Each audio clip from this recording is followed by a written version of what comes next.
for the plot, but we all know it is probably not. Little chat with another slice of life. Biggles keeps talking about another villainess. And in a tropeに越されているので、私たちはそれらは全て分析します。It's the Biggles breakdown, another anime night, fighting all the shows and the plots. It's time for the Biggles breakdown. Breakdown.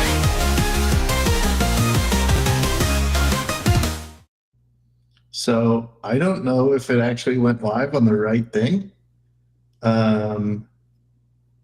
because it's not showing that it's live on the right thing. You're on YouTube right now. I'm watching it. But is it from the one we I started? was about to say, I'm pulling it up right now. We're gonna. It's on the stream titled "Peak has returned." Yeah, but it's a different one. It's not the one I set up.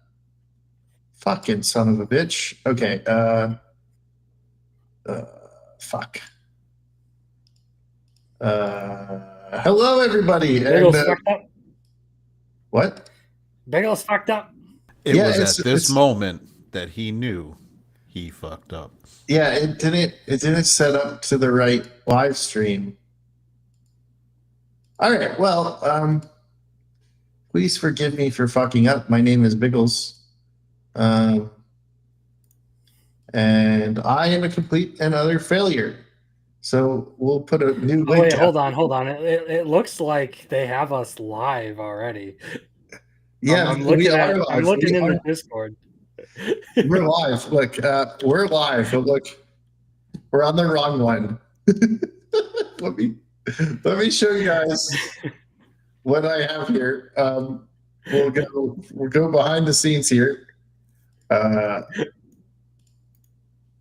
Okay. Oh, this is not how it was supposed to start. This is wrong. Yeah, look, as you can see here, we're live on the wrong video. And it's all because I fucked up. Biggles fucked up. Biggles fucked up. I am the greatest. Okay. Biggles is fucked up, but I am fucked up right now. Cheers, ladies and gentlemen. It's gonna be a night. Fuck me, guys. So I know that I see all three of you motherfuckers live in the Discord. Muffler Tape, Rolando, and Rolo. All three of you. What do you mean live in the Discord? Muffler Tape is streaming the stream into a Discord that we're in. They're all streaming our stream. Yeah, he's fucking stealing content from you, Biggles. What a cocksucker! Right. We should send him a cease and desist letter. And did you just say cease and assist? Yes. I'm going to send him a strongly worded dick pic. I mean, sorry. Letter. Time to send him a strongly worded dick pic, as Crimson says. The fuck did I do? Why must I break everything? All right, hold on. I'm trying to fix all this. Little Chad, you're in charge. Don't ruin anything. Okay. I have faith in you. So shall we have any of you watched Tojima wants to be a Kamen Rider? No. There you go. No, I haven't seen it yet. Episode 2. That teacher, she is something else. And you want to know what? I absolutely would. Absolutely would. See, I was never huge. She got some nice titties, okay? Yeah, like, I was never huge really into Kamen Rider, so I didn't check it out. But now, on your strong cultural approval, I think I also appreciate your subtitle for your name. Yeah, no, that's specifically why I brought it up, because while Biggles is sorting his shit out, I want to talk about how absolutely amazing that teacher's tits are. Like episode 1 doesn't sell me on it. Episode 2, holy shit, you open with that kind of shit. Love it. Yep. Just this chick like doing deadlifts in a Kamen Rider suit, and like a tight Kamen Rider suit, and every time she does a rep, her boobs jiggle. Oh yeah. Mm-hmm. Zero filter tonight. Zero filter tonight. To answer that question, Jeremy, I'm talking about Tojima wants to be a Kamen Rider. Dun, dun, dun. Yeah, see, I feel like unfortunately that show is going to be limited by the Kamen Rider part. I mean, for me, I didn't really like Kamen Rider as a show. So when they're like, "Oh, we're doing it," I was like, that anime doesn't do anything for me." Because maybe if it was like Ultraman or something, I might be more inclined. It's more so like a bunch of chuny people pretending to be Kamen Rider characters, and getting into a bunch of like vigilante fistfights. It's really cringy, but it's hilarious, and I'm not gonna lie. The only reason I'm even remotely interested in it is because holy shit, the rack on that teacher.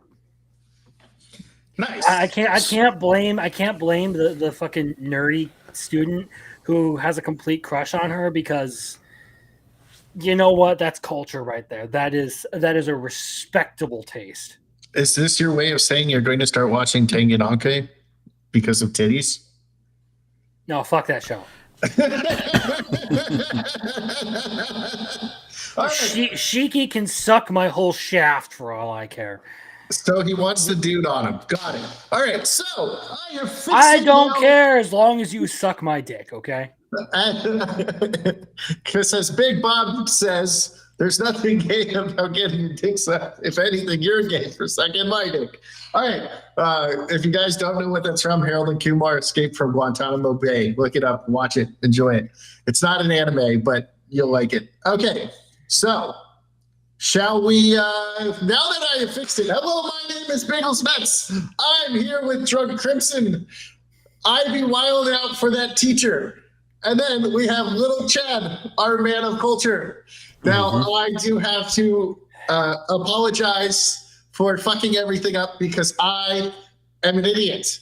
And we have known that. And you guys have even said a character is me because they are also retarded. So I appreciate that, you guys. But speaking of, did you see new silver-haired elf waifu in Assassin? Yes, I did. I also responded to Arceus in his post saying, yeah, episode 2 is a pretty hard drop off from the quality of episode 1. I still like it. I still enjoy what's going on with that show. Especially because, it fits a certain kind of a taste that a man may have. But it's not good. I ain't gonna lie, it's not good. The Assassin one? First episode's good. Second episode, you're rivaling One Punch. You're barely better than God, the One Punch Man season which is 3 not saying is much. shit. I will say, I think between the three of us, we have only agreed on one universal everybody should drop it show. By episode, we gave it 3 episodes like we talked about last week. But man, oh man, did the classless hero, whatever that show was. Hero Without a Class. Hero Without a Class is shit. It stayed shit. It started shit. It is 3 episodes. I'm out completely. I gave it a try. I let it have 3 episodes. I mean, we talked last week. I think none of us here thought that after the second episode it was gonna get better, but man, I was even disappointed with how bad they did the tournament arc. Hey, I was hoping it was getting better because I was somewhat enjoying it, and then I watched this episode, and I was like, "This shit sucks balls." So yeah, here is this anime. Really, really quickly, Marcel. Yes, it's the exact problem that I had with it. It goes like second episode goes Mach 5 into accelerating everything that's happening. And it kills the dude that we were hoping would be good. It really fucks shit up in that episode. Like you should have taken your time and slow rolled some of these things. But yeah, with Classless Hero, I actually found out this was something I was informed of by my my chat on Saturday. This was done by you take a guess at which studio did this. Just take a guess. The Timu Tensei. Correct. It was Studio A Cat that did this. And at this point, Studio A Cat might as well be the kiss of death for any anime. I don't think they've done a single good anime. Who knows? I'd have to look it up. There might be one. Yeah, because in episode 3, they suddenly decided asshole over here is Taskmaster, and he can just copy things from looking. Like, yeah, dude, that was what pissed Rock me Lee off with a the most. Sharingan. This motherfucker has like no talent, but he can instantly copy anything. Rock Lee with a Sharingan. How more OP can you get? Yeah, it's kind of dumb. And I was like, what the fuck? So at least they told us that he had been training and studying the moves. And now he's like, oh, nope, got it just after looking at it. And I was like, you've got to be fucking kidding me. Can I just say this? Some of the skills in this are completely bullshit. Like, what kind of a skill is shield bash? That would be like, I have a special skill called breathing. It is shield bash. I can inhale and exhale. Shield bash is a skill in almost every MMO with a shield. Yes, but like in this sense, like I could understand for like the twin blade slash thing. Like, sure, you can basically fire a projectile off like your Roronoa Zoro. That's a skill. But now you're talking about doing a basic thing with a shield that anyone should be able to do. Just You are punching a guy with a slab of wood and iron. This does not require skill. Yes, this is true. But it's so funny that that didn't do it. All right, so there are 2 others that I think, well, I don't know if Little Chad even started watching it, but The Monster Wants to Eat Me. Little Chad, did you watch this? No, I didn't. The title still. Did you see my ass? Did you see my review like after the first episode of this? You were saying words I didn't understand, so yes, I watched it.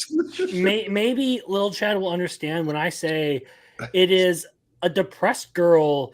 It is a story. It is a lesbian vor story about a depressed girl who wants to end her own life.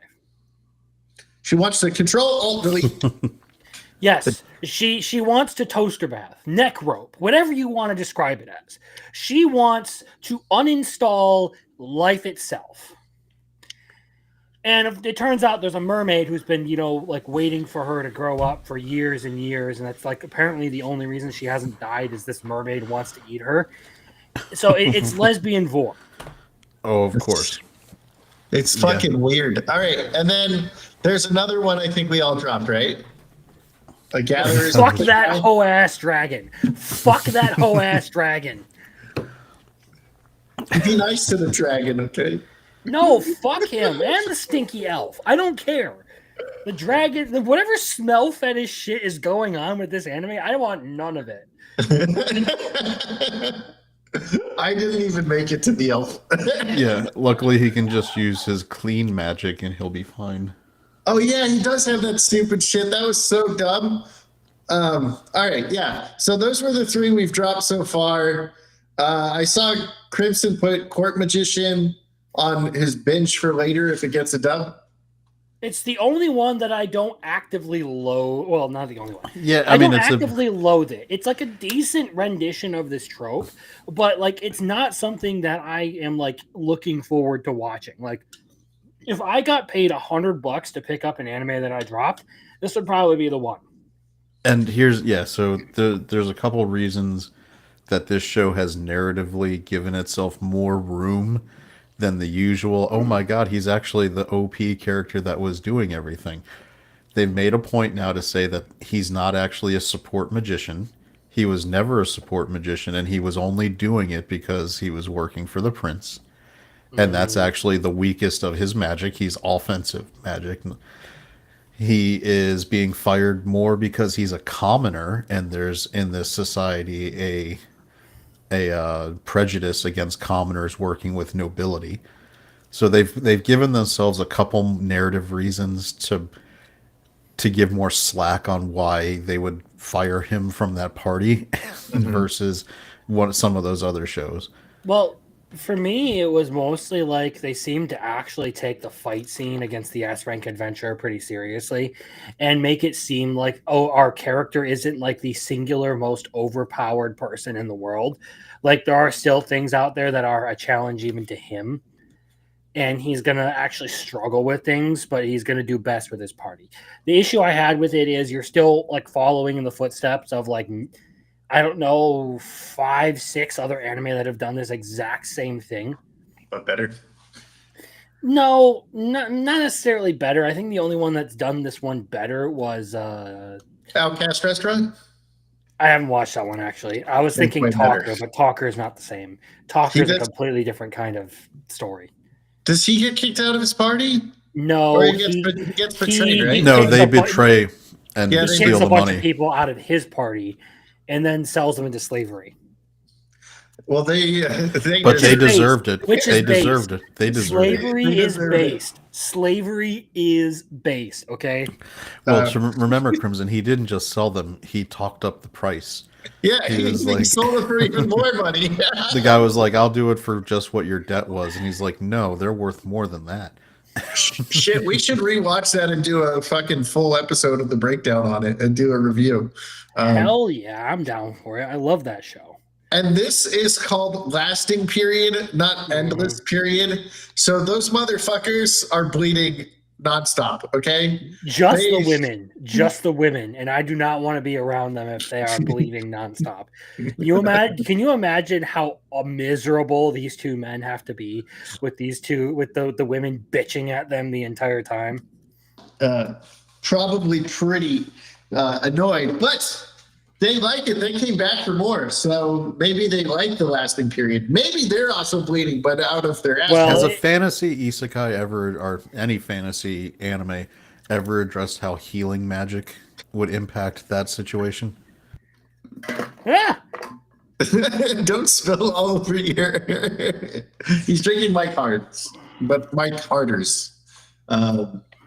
Little Chad, way better justification than most. Yeah. So I am also going to be like Crimson when it finishes. If it has a dub, I will bet it. I have no. That's a little bit of a misrepresentation. Oh, the binge list is something that I would consider once it's done, going back and just watching really quickly to see if it was any good. Oh, okay. Well, I might go finish this if it gets a dub, but I really don't give a shit about it. My Hero, I'm waiting for the dub, so it hasn't started for me. Let this grieving soul retire. Okay. You guys aren't watching this still, right?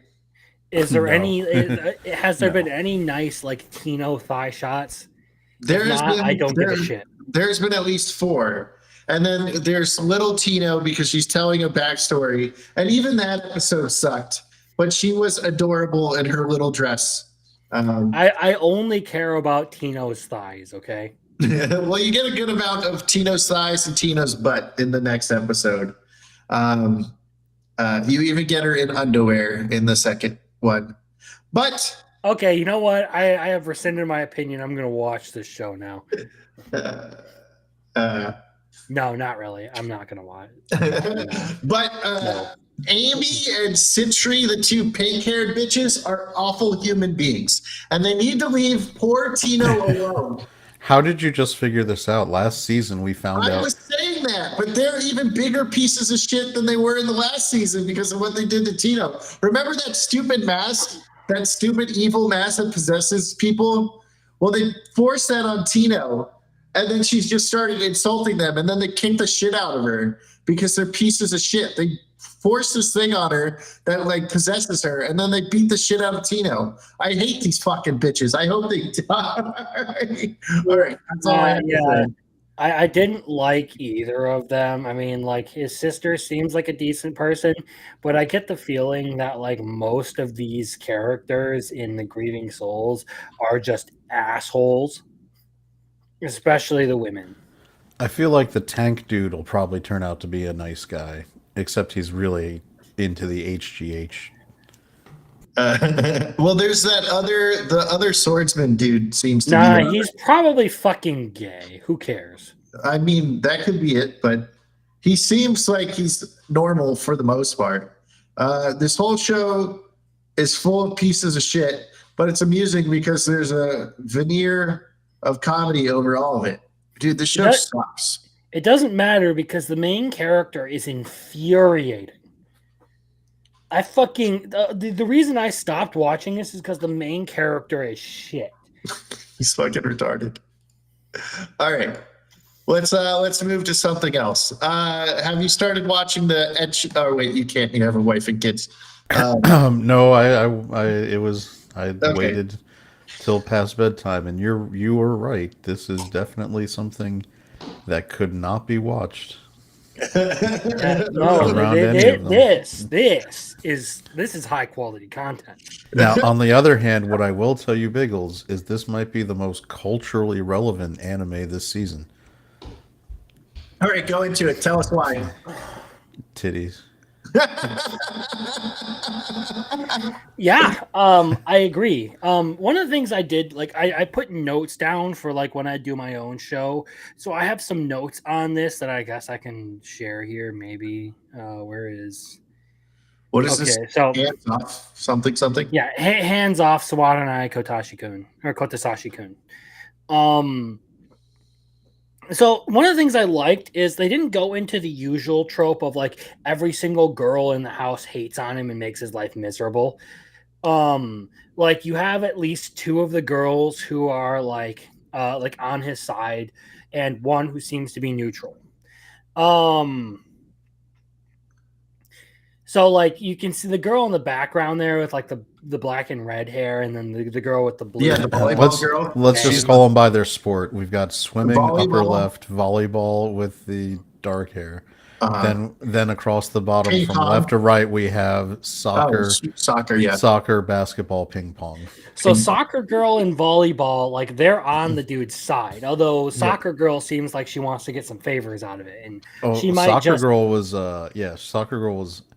pissed off doing the normal anime of like, I was just pretending to be flirty, but since he turned me down, now I must have him at all costs. I think she's a slut, and she wants this guy because she like has some like sort of inferiority complex with basketball girl She or has whatever, and basketball girl.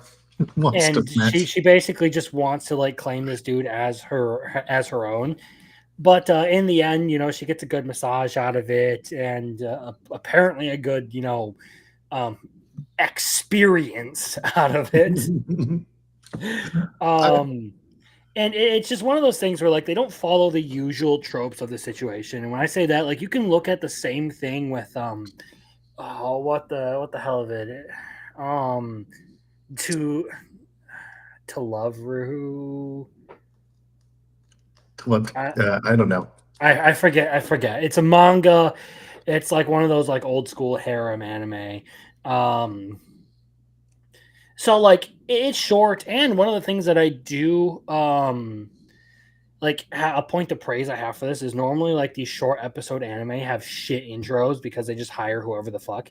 This one, it's actually not bad. The intro for this isn't bad. I don't think that's it because that sounded nothing like what. No, that's not it. That's not it. This is like a To Love Ru. To Love Ru. That's Swigs knows that one. He watches that, or he watched that, I think. Let me see if I can find it really quick in my. I think Jeremy is right that the closest analog would probably be Mother of Goddess Dormitory. But I like how Ping Pong Girl's like, yep, he assaulted me. It's too early for a one night stand, right? No, and I remember it now. It's Love Hina. That's the one I'm thinking of. Love Hina. Love Hina. Okay. Mm-hmm. And fuck the protagonist from that show. He is way worse than the guy in this one. And they're just like, anyone would trip up over your shitty, messy room. And he's like, goes in there to clean it up because it smells like ass. It's like, what the fuck is that smell? And he's trying to be like respectful to the women, and they're just like, I came here to fuck you. He's just like, whoa, hold on. And it's kind of hilarious. Yeah. But we'll see where it goes. No, our guy, I'm pissed off that he's so oblivious to like this chick coming on to him all the time. Even if she was just trying to use him, like chicks like, showing you her titties on the first date. Like, come on, put out, man. Like, just yeah. First episode convinced, new episode convinced me that the MC is gay. Yeah, I understand that. Like, hey, maybe he just wants the basketball girl because he was stealing her underwear. Guilty. I'm the protagonist of a harem manga, but my secret is that I'm gay. The Crimson That Law kind story. of shit. What the fuck are you talking about? That's fucking, I don't know, muffler tape story or some shit. Oh, jeez.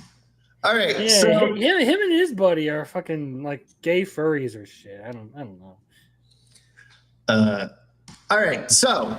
Oh, this is the one that this episode had one of Biggles' new highlight girls of the season. the what I'm gonna call Biggles Girl Gotcha, because that character is Biggles, but a girl. Why does everybody keep saying that's me? I'm not that retarded. Oh, we're talking about Night Girl. Oh, yeah, she is great. Why do I just picture Biggles walking around, patrolling the castle, Because I do that. Hey, look, man. Everyone likes a hot bimbo. Okay. Hey, ready for my favorite part? I know all my times tables. 1 times 2 is 3. 2 times 2. Biggles. I was like, hold on, Crimson. I have a note for you from some other maid that they told me to say to you. That's like and Crimson's tyranny. Get wrecked. This episode has some issues with the fact that like you get the time skip and you're not really informed of what's going on. So it feels like you missed something in between episode 1 and 2. But I think it is a pretty good episode overall. I liked a lot of the side characters that they introduced. The gaggle of maids we get is kind of fucking funny. Like the whole thing of like they all pretend not to be the same as the one pervert girl, but the moment she mentions something, everyone is like, "Yeah, I would do that. Yes, I would do that." She's like, "What would you do if you were? Would you be sniffing his bed?" And she's like, "Yes." And wouldn't you all do it? And they're like, "Yeah, we would." Well, it's more than that. They're like, how come she gets to like monopolize sitting there like rolling in the master's scent and everything, and like the one like stutter girl is like, I would lick all of the utensils, and everyone looks at her and she like freaks out, and then they're all like, yeah, I would lick them too. Absolutely. So Arceus hates everything I love. All right. He doesn't like Lady Scarlet. What was the name of the food that she spent her money to buy? I don't remember. Doriyaki. Doriyaki. There, because I just Biggles. Yum yum yum. Doriyaki. Num num num. The whole interaction with the cat girl too, where she's like sitting there like chewing the cat girl out, like she's going meow meow meow, and then you find out the cat girl can start speaking in English to get this dumbass knight off her back. When the knight is like, I can't understand when you talk cat. I'm not like master. I did also like the interaction with the guy who's training him in martial arts. And what's funny is they didn't show him just looking at a move and then copying it. They implied that he's been training for this whole year, and 3 that 3 years, and he wasn't just beating this guy straight up. They were about on par after all that training. And when they were doing their conversation after, he was reminding him, look, you're really strong now. You're probably stronger than pretty much everybody, but humans have different skill sets and can be outliers. You can't just let your guard down. They're making a point that this guy he's not just unbeatable. Also, from what we got in the first episode, once he leaves the abyss, his gotcha pulls are going to be shit again, because it's based on the ambient mana. So unless they figure out some way to to bring a mana battery that it can draw the power from or something, his gotchas are going to go back to like what we saw in episode 1, where it was like a bent spoon. he's leaving the dungeon with the mage girl, the big titty mage girl. So I would assume that they're probably going to abuse that and just use her mana or something. But either way, it's kind of nice. I'm really glad that they're immediately going after the fucking wolf guy. Turn him into a fucking piece of like room decor or something. Like take his head, put it on a fucking plaque, and turn his hide into a rug that you put in front of your fire. Or you turn his hide into a jacket and you wear it every time you go confront one of the next people. That would be awesome. That would make this like a top tier anime. So Light's only in this episode for like 3 minutes. It's all the side characters, and the side characters are so much more likable than he was in the first episode. But how was he not likable? He was betrayed. Like he was authentically betrayed. I'm saying the other characters are more likable than he was in his first episode. I can sympathize with him, but I do agree with Biggles. Like I feel like overall the side characters have been more interesting than the main character so far. I want to see him actually do something before I make any sort of final judgment. I want to see him go skin this fucking wolf dude alive, and then we'll cement our judgment on that. I want him to go full Noel. I want him to like kill him and then sell all the beastmen into slavery. Today's topic: slavery. Kill him, skin him, mount him, and then fucking send all of them into slavery. If they do this, this is going to like one of my top animes of the year. Like, I will find a way to put it somewhere. Either way, so far I've liked how they've done this.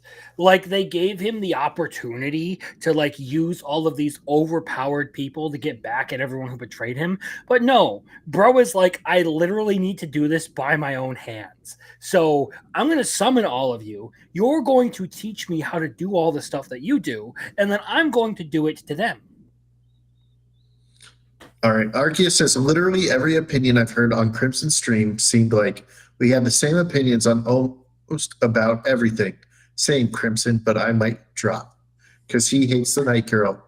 Because everybody says the Night Girl is Biggles and Arceus hates me.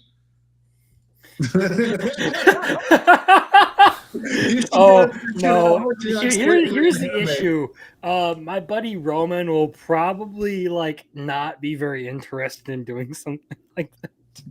He's a little weird. He was a little weird. We were talking about doing so next year. We've been planning out like what we're gonna do for fictionologies. And I was talking about doing a fictionology after dark where we talk about the cultured anime stuff like our favorite doujins, like ecchi and ecchi anime, like Golden Boy and stuff like that. Middle of February, right around Valentine's Day, that kind of stuff. And like we were talking about Slave Harem and Labyrinth of Another World, and Roman responds in our DM with Slave Harem, and we're like, yes. Well, what's the problem? He treats them well. He gives them, Not trying to sound like a Crimson simp.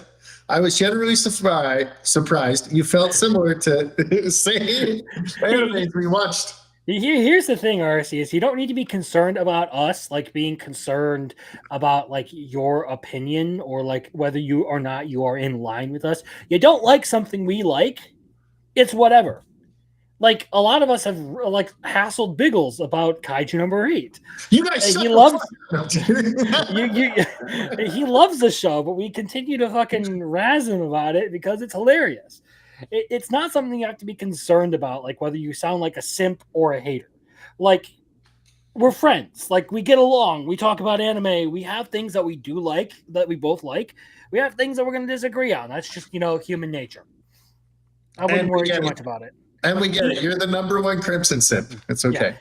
Yeah. Either way. Roman decided he was going to like we were making jokes like, all right, which one is Roman more concerned about, the titties or the slaves? Well, he actually did respond in the DM that it's definitely the titties. Nice. Sometimes so titties we can confirm that the man with 3 exceptions to being straight is in fact just gay. I get it. I understand completely. This is I might be taking your comments a little too seriously, but this is the copious amounts of alcohol speaking. All right, you guys watched Amanga's Weirdly Wonderful Workplace for this episode? I'm considering putting this one on the binge list, to be entirely honest.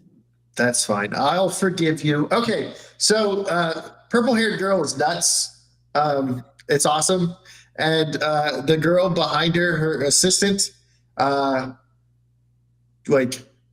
I think it was like a time skip and a normal one. Like, it was like two stories going on at once. Like, she told the story, and then it was showing like the time skip period and the normal time. It got too confusing for me, but it was mostly hilarious. Hold on, I thought they just showed a flashback. That might have been it, but they were also she just has a dream, like a flashback dream to when she was in high school. Yeah, but then at the end, like in the after credits, they show the purple-haired girl calling her about joining as her assistant. So it was back in time again. Huh. Yeah. So I guess I missed that. Credits. Yeah, it was in the after credits. So yeah, it kind of got confusing to me because I was like, wait a second. And then I went back and yeah, but I'm enjoying this one. This one was like a more, I wouldn't say more serious, but it had a more serious plot to it than the other one. And it just kind of got a little funny. I enjoy the fact that there are some different animes on this stream. I often find myself enjoying a lot of the animes Biggles does. So I guess I'm retarded too. High five! Man, you don't gotta be retarded to enjoy the same big anime like Biggles does. It's perfectly fine to enjoy a Biggles anime unless it is Kaiju number 8, and then you're probably sometimes retarded. Biggles just walks around the castle going doike doike do do do do do. I'm So I have to go into the office tomorrow for work, so I'll do that around the work building. No. I'll just do it. Do you even do the little arms going up and down too? Yeah. For this anime, like I do have some like serious comments on it. Like I do like it's not bad. Like I think the main character herself is interesting. You got a lot of like interesting character dynamics going on. It's just the whole presentation of it isn't really getting me into everything the same way that someone like Monica did. Mm-hmm. She's like, not as good as Monica. Yeah, that and like the world's not as interesting. It's like it's our world, but you have a shy character, and I'm just not as interested in that because there's no magic or fantasy elements or anything going on. You just have this girl who has some serious self-confidence issues, and like she's funny, but I don't know, given the way I'm doing this latest season, if I am going to continue watching this anime. It's probably going to be one where like during winter of 2026, if chat decides they want to vote on me watching this, I probably will. I'm going to continue to watch it. I like it. Little Chad, you haven't watched it, right? Nah, just this one didn't really strike me as anything. That's fine. And I do have it as my 16th on the list. It would be 17th once My Hero actually starts. I will say I have it in terms of like a workplace one. The Awkward Senpai is much more entertaining to me. Yeah, it's awesome. I like that one. I like that. All right. Crimson said he didn't watch this second episode. Little Chad, do you watch this? It covers content that is in the light novels that I have read. So I kind of know what's going on with this one. So, Little Chad, have you seen it? I did not. I was, All right. All I'm going to say is my love for the teacher has gone away. Okay. That's it. Yeah, you saw the other side. You saw the other side, didn't you? She lied to me. I was, what is it called? Catfished. I was catfished or I was honeypot. One of the two. I don't know which one it is. Look, she still has good tits. I don't care. I don't care whether she's a sadist or a masochist. I absolutely would suck on them titties. All right, let's go. I said that on stream, and I don't know why. All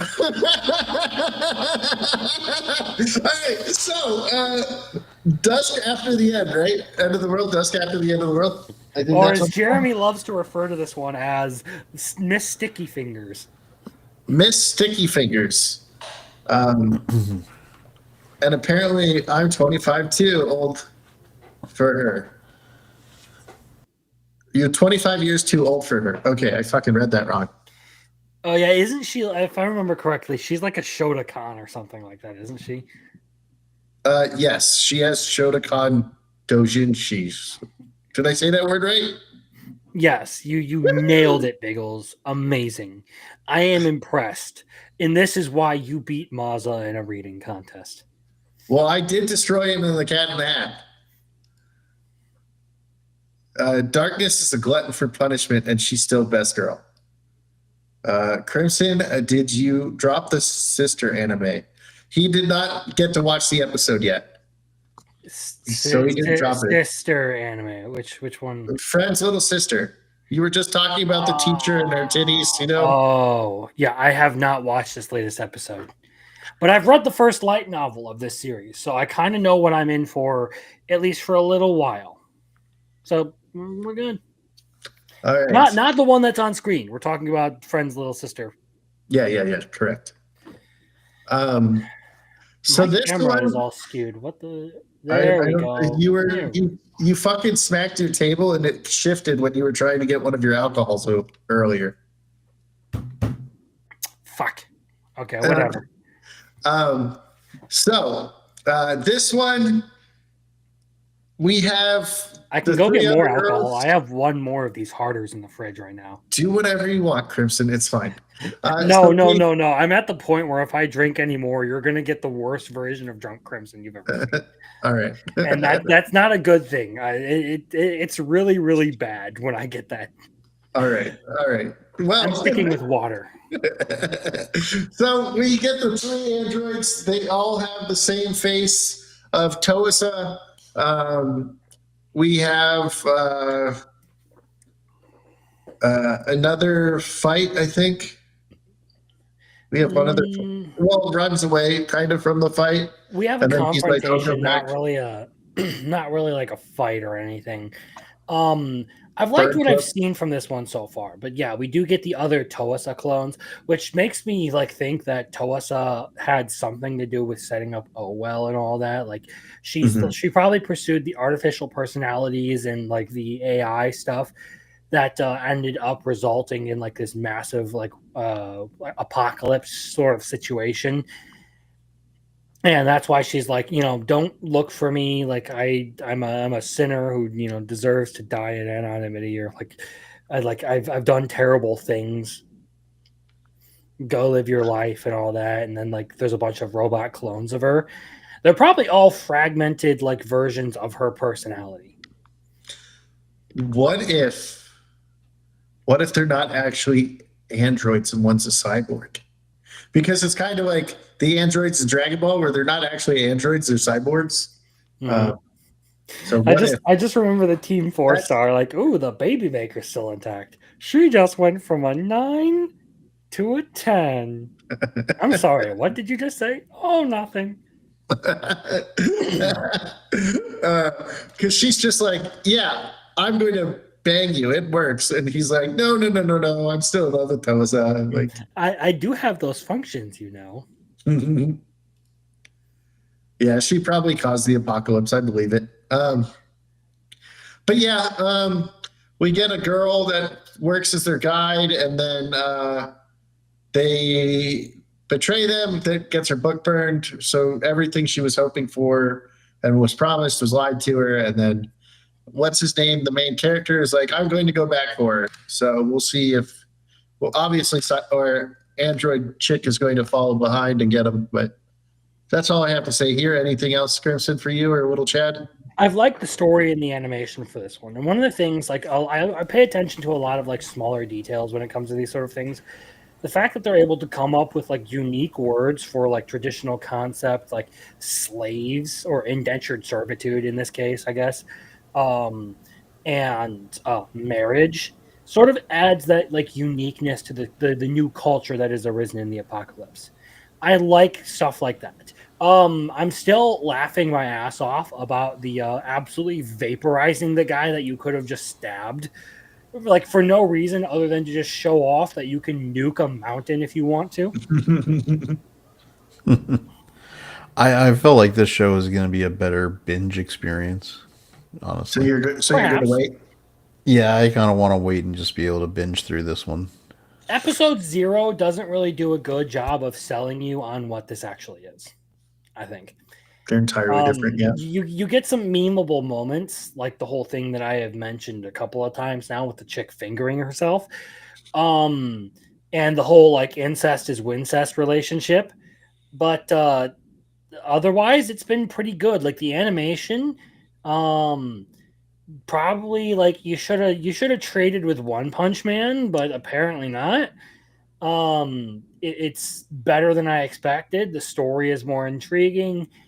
I feel a little bit depressed watching this, knowing that our main character is never actually going to reunite with his fiance, like the woman he loved.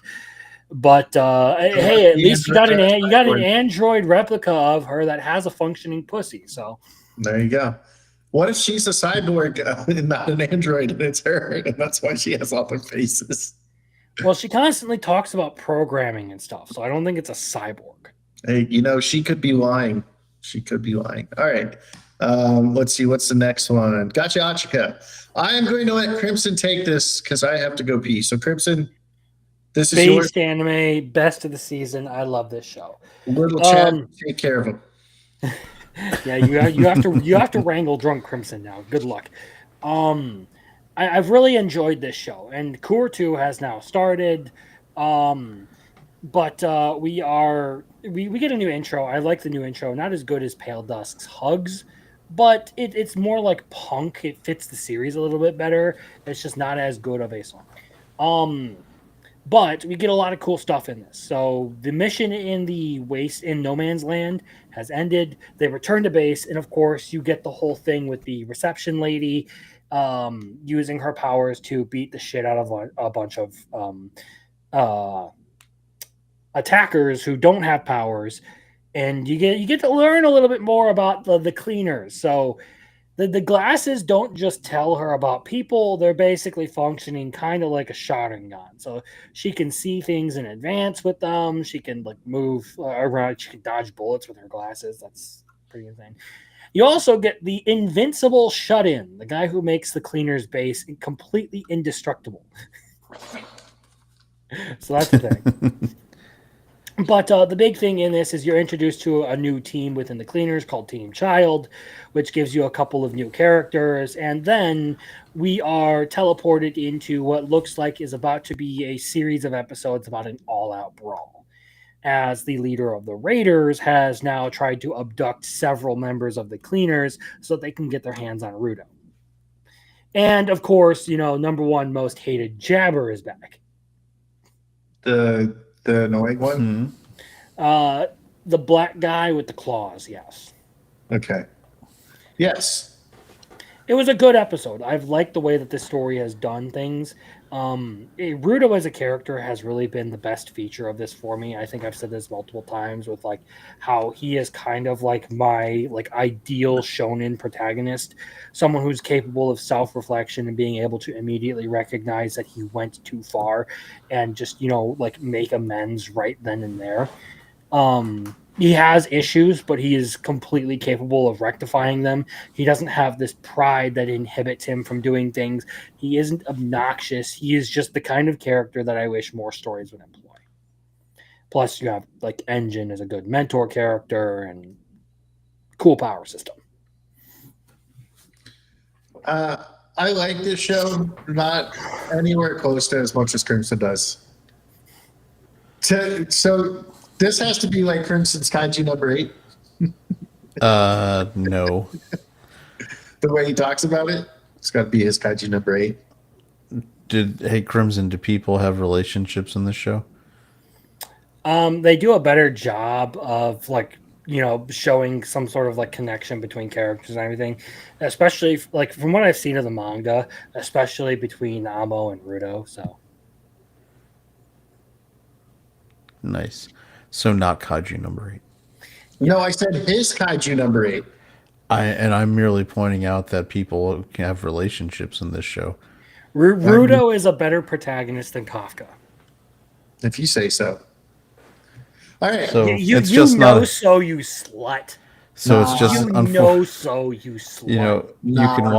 You could watch a show like this, or you could have an empty, hollow experience watching kaiju number 8. You can say that all you want, but it's not true. All right, you can have meaningful character development, or you can have a cool dude with knives. So much more. You have a cool dude with knives. The black guy that you hate. And he doesn't have knives. He has claws. Whatever, same thing. Hoshina's fucking awesome. So yeah, where's Marcel only hates Rudo because he's fucking retarded. So he doesn't like it because he punched a woman. Basically. But honestly, punching Amo was completely like a respectable decision after everything she did. So I have it 13th in the series, in this season. Mm-hmm. And I seem to be liking it less and less each episode. The assassin, I think we talked about this earlier.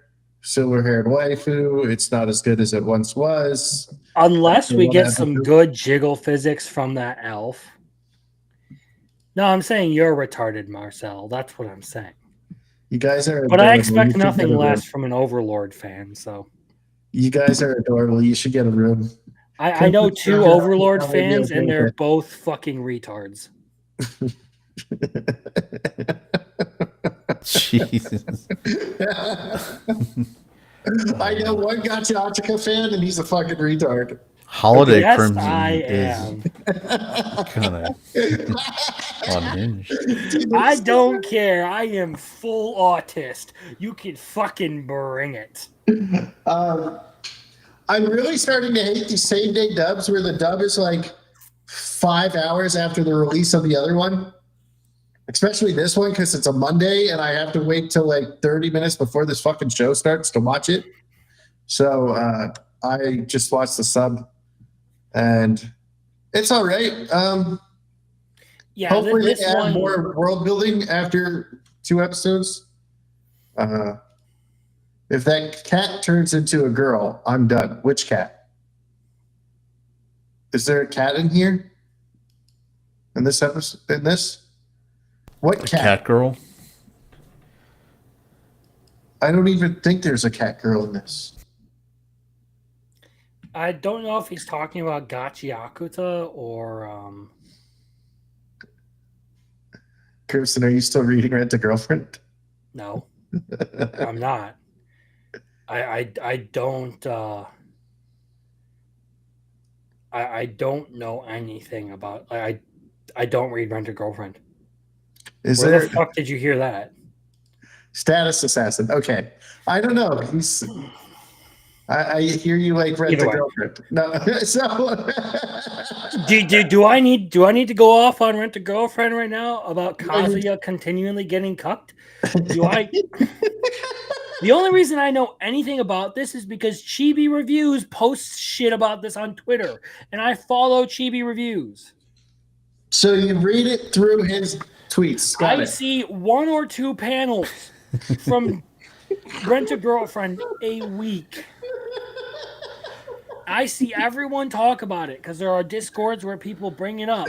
And I love to shit on Rent a Girlfriend because Rent a Girlfriend is the biggest piece of shit manga ever created.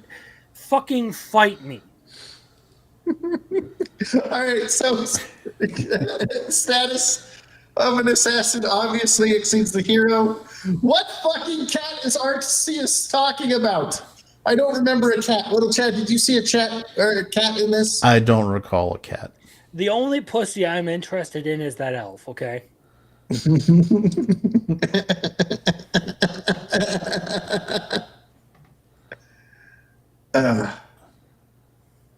Is he trying to make fun of Kafka? Someone ban this motherfucker. Come on. Ban. Oh, are we talking about Rent a Kaiju? Yeah. There's literally nothing in that fucking anime or in the manga that even hints that they would get together. Except for all the foreshadowing. No. So bringing it back to so we don't rile Biggles up again and beat the dead horse. We'll bring it back to my status as an assassin. Obviously, who watches that? This second episode, it was a serious falling off from the first episode. Like it mock speeds a bunch of storytelling. And the animation just isn't as good as that first fight, which I kind of saw coming when you open up with a good fight and then you get like not very good animation from the rest of the show, and it seems like it is speed running things. Episode 2 has kind of confirmed my suspicions about this, that they are going to speed run things. Do I still enjoy it? Sure, because I feel like it's a little bit more competent in production than something like I don't want to say Ari Ferreta because it's going to piss a lot of people off. What's the anime I'm thinking of? Failure Frame. That's the anime I'm thinking of. Failure Frame. Oh, Failure Frame is the fucking rotating leg horse, and yeah, that one. The horse with the fucking rotating cartwheel legs. Yeah. I need to stop. It's a little bit more competent. It basically came into this like, we're going to show Failure Frame how this is supposed to be done, and it is making some of the similar mistakes that Failure Frame made. I like the characters a little bit more. I think the elf has some nice tits. I definitely think you better give me something. The animation is better though, much better. It can be. It can. I mean, the studio seriously obviously has the talent to make it better, but it just doesn't want to. It wants to blitzkrieg everything and get to the like Sung Jin Woo like funk music plays in the background as you Aura Farm walk out into the fucking room. You're like, oh yeah, I'm gonna fucking kill you now. Well, that might not even be the case. Okay, you're just already assuming. You're already assuming. But it might not be the case. Biggles. You watch your bitch face, okay? I will come over there and I will slap it, and then I will drag my balls across your face and then slap you across the face with my dick. Don't even try me, Crimson. All right. Don't tell me with a good time. So basically, it says the dragon fight was like over 25 seconds long. The fight was probably like 10 seconds long, and then there was like 15 seconds of hugging. Yeah, the dragon fight was the part that like really like made me disappointed in this. Like, oh, you have a tough enemy. No, we're just gonna end this really, really quickly. Mm-hmm. But at least he struggled. He almost, if it wasn't for the guy that gets murdered, he wouldn't have been able to stop it, and he probably would have killed everybody in his party. So at least there was some struggle there. We'll see if it gets better. It has some cool world building things, but I feel like it's not doing a good job of presenting them. And at times I look at this and I'm like, is this like generated in AI? Like, did they use like Grok to make this anime? I keep having that thought in the back of my mind with the way things look. Like, I keep feeling like I'm looking at one of those, like, what if X anime was done in, like, 80s or 90s style? Oh, my God, look at how good this AI does. Fuck you.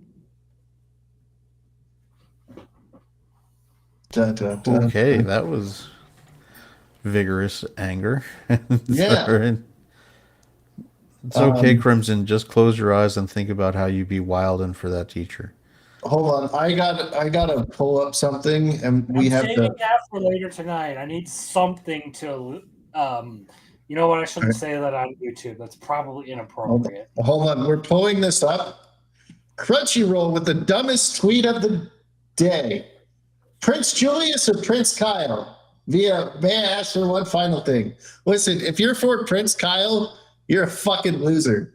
And so do you want the person who is, good but mistreats you, or sorry, good but teases you, or do you want the asshole who abuses you because he has an inferiority complex? Only a deranged Fujoshi could answer with, I want the guy who is going to abuse me because he has an inferiority complex, because they're thinking maybe that they're going to get choked out while having sex one time. Let's just be honest. That's exactly the kind of conversation that tweet is trying to start. The people of Crunchyroll who run their Twitter are fucking retarded. All right, the people at Crunchyroll who did all of the ReZero promotion, they're retarded, and they're probably in charge of that now. They're probably the same people. I feel like that has to be a test to see if you watch the show or not. Probably. All right, let's see. Dad is the hero, mom is the spirit, and I'm a reincarnator. Little Chad, you haven't said much, so you take from the start.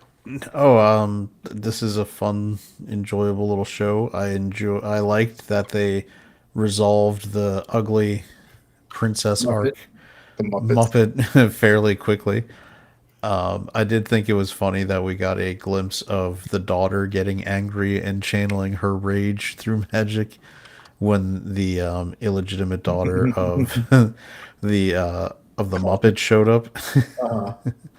I am intrigued by the fact that it looks like the crown prince is clearly gonna make creepy designs on his daughter to try to marry her to his son, which he seems very much against. And it looks like from, now that we've gone a couple episodes in, we know who our mom and dad is. We know our main character, who's the reincarnator. There's the crown prince with the blonde hair. I'm assuming that the one on the upper right is going to be his son. The son, yeah. Yeah. So it's moving along at a brisk pace. I've enjoyed it. Its comedy hits, pretty solid for what it is. When she popped out of the nether realm, if you don't help your family, I'll hate you. And he was like, "Oh no!" I love how she just emotionally manipulates this dude any chance she gets. It's so funny. Yeah, this is. I mean, it's not anything groundbreaking. It's not. But sometimes you just want to have a fun, pleasant show, and this is a good one for that. I do really like how when they were setting up the divorce to get the divorce, he's like, I have a scheme. Just don't say anything. Let her fucking hang herself. And basically, in the court, he goes, she says she wants to marry another woman or another man. And then he's like, she said, genuinely be a lesbian. She got the right build for it. There you go. She does. And then she sets it up to where she admits that the kid's not hers, and they're like, infidelity, you are now stripped of all your stuff, and it was awesome. I thought it was also interesting, in the case of the infidelity divorce, they literally put up a force field where she can't even go near men anymore. That's so great. It's so great. I have some issues with this episode. So I looked at the comments on Anime Kai. And there were some people raising points where there was a bunch of stuff cut out of this little exchange. So there's apparently supposed to be a bunch more that happens during this trial to humiliate the princess. But at the same time, there were a lot of people who were basically going oh, so the Spirit Queen's just a pedophile. Sorry, I shouldn't have said that word on your stream. I don't care. So there was one scene where she was definitely he was 9, and the daughter was like, yeah, well, okay. Here's the thing: is she clearly the way she does it is she clearly doesn't have the same concept of age that humans do, because she doesn't age herself.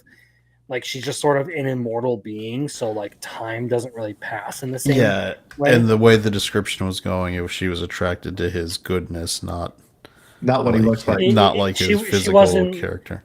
She wasn't in love with the guy at maybe, I don't know. It presented it more so she took note of the fact that he was very earnest and considered the spirit realm just as important as the physical realm. But like that part kind of frustrated me. But with this one, like I wish we would have gotten a little bit more of our main character, our reincarnator, the daughter, at front and center. But they kind of had to resolve a bunch of stuff here to set up, I guess, what is the rest of the plot. Because now it seems like she is going to be in contact with what is probably going to be her cousin, and her aunt and uncle and all that kind of stuff. So we'll probably get some nice um, family interactions alongside of whatever the bastard fucking prince is going to do. So yeah, I'm okay with the trial being cut short because it's about the daughter, not the prince and not the hero and his brother, right? So I still think good storytelling is an important thing. Like if you have a good flow in the manga that has more like back and forth to it to make it a more compelling case. Well, I mean, if it's more like just bashing on her, like you said, the comments said, then it doesn't really matter. It's not going to add to the story unless it weaves out like a very important line, right? So nah, fuck that Muppet ass bitch.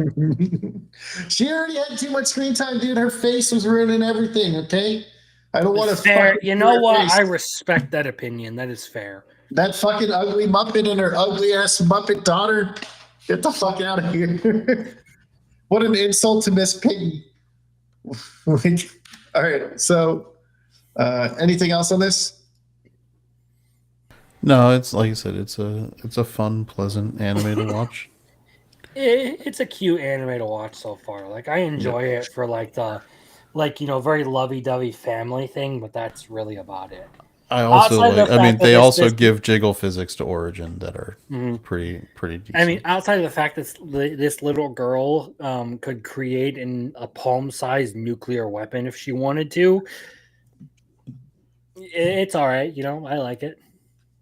There we go. All right. And that's one of my rules about isekai is when it comes to isekai, you don't mess with the little monsters that can rapidly evolve, the giant ass skeletons, or the little girls. All of them will kill you instantly. All right. Please pass the monster meat, milady. So, little Chad, did you get a chance to watch this yet? Yeah, I mean, I watched the first one. I didn't rush out to see the next one. Oh, so the second one's more about a romance. He sends a letter that he's wants her hand in marriage. The dad's like, what did you do? You're not good enough for a duke, blah, blah, blah. And then he comes over, he brings like this golden boodle, which is like some kind of animal. It's a adult monster with golden fur. Yeah, basically. And he's like, I would like to see how you prepare this. So she's like, I'm going to get married. There's like an evil stepmother or something. I don't know what the fuck she is. Is she she's not her actual mom. So I think she's like an evil stepmom or whatever, or just like some countess or something. And I like how she kind of like was like, you know what? Fuck you. I'm going to go do this. Like, you're annoying me. But yeah, I like this show. It's funny. I think it's a good romance. I like it. I like the fact that they are very, forward with the romance element. They don't beat around the bush. They're straightforward. Episode 1, the two characters meet. Episode 2, silver hair boy there is proposing to our main character, our heroine, because he is like very intrigued by the fact that 1, she's not terrified of him. 2, she ain't like those other girls. Okay, she's definitely not. Yeah. So it's less of a like food anime and more so a romance. And I think it's done the romance thing very well so far. Kind of like how Betrothed to My Sister's Ex was a good romance last season, one that did a lot better than I thought it would. This one's kind of filling that same niche in this season, where it's like you're straight to the point. You're going to set these two up and get them in a relationship together, and then you're going to sort of build their connection after that. Mm-hmm. I punched my mic. Sorry. It's okay. I forgive you. But yeah, I like this one. Little Chad, you didn't see episode 2, so episode 1 is all you got. What did you think about like her happiness when she was covered in blood? I mean, I don't know. It's the food.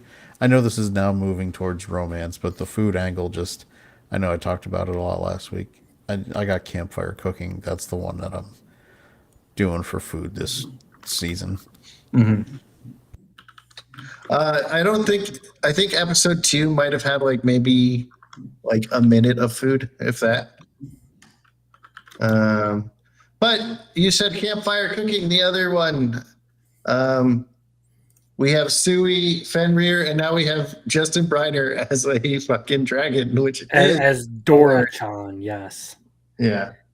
No, when it comes to it's not really competing with this one because the other one is it's more of a Past the Monster Me is more of a romance.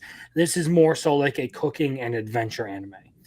With your gaggle of goddesses in the background who are just sort of there to be the female appeal to varying degrees. The blue one is a must protect at all cost because she was like, I didn't get one, and they're like, we must protect her. Like, give her one, like give it to all the other goddesses who were competing with each other are just like, you have to get her in on this. You have to do something for her, please.